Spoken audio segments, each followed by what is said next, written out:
You don't have the cards right now. With us, you start having I'm not cards. playing cards. Right now, you don't. Very You're playing serious, cards. Mr. President. You're I'm playing very cards. serious. You're I'm gambling the with the president lives in of war. millions of people. You're you- gambling with World War III. What you're You're speaking gambling about? with What are you World speaking War about? III. And what you're doing is very disrespectful to the country, this country, I'm that's with back all to respect to you, your far country. more than a lot of people said very they respect. should have. A highly anticipated meeting between President Donald Trump and Ukrainian President Volodymyr Zelenskyy devolved into a tense argument in front of the cameras. A good discussion a half an hour before that. Things went poorly here, though. The leaders cut their visit short. National correspondent Atra Alnashar in Washington with a look at the most shocking moments. You're gambling with World War III. If you didn't have our military equipment, this war would have been over in 2 weeks. In 3 days, I heard it from Putin. In 3 days. Presidents Trump and Zelenskyy meeting face-to-face Friday was supposed to be an opportunity for the two men to mend their strained relationship and produce a minerals sharing deal that could help end Russia's war in Ukraine. Instead, this happened. You should be thanking the president for trying to bring an end to this conflict. Have you ever been to Ukraine that you say what problems we have? I have been to... Count one.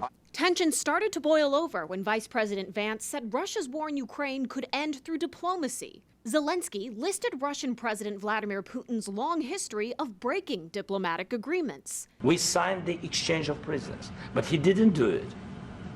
What kind of diplomacy, JD, you are speaking about? Here's where things went south for the two presidents. During the war, everybody has problems. Even you, but you have nice ocean. And don't feel now, but you will feel it in the future. God bless. You don't know that. God bless. God bless. You will not have a war. Don't tell us what we're going to feel.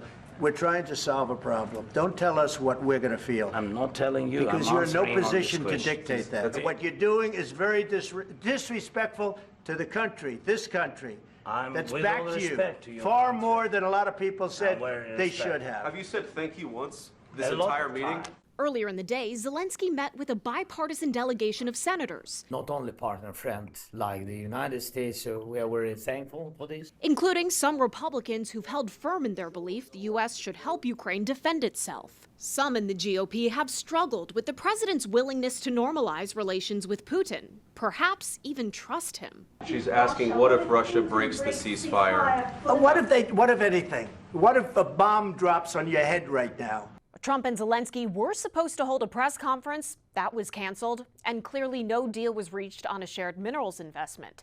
Trump posting, "I have determined that President Zelenskyy is not ready for peace if America is involved because he feels our involvement gives him a big advantage in negotiations."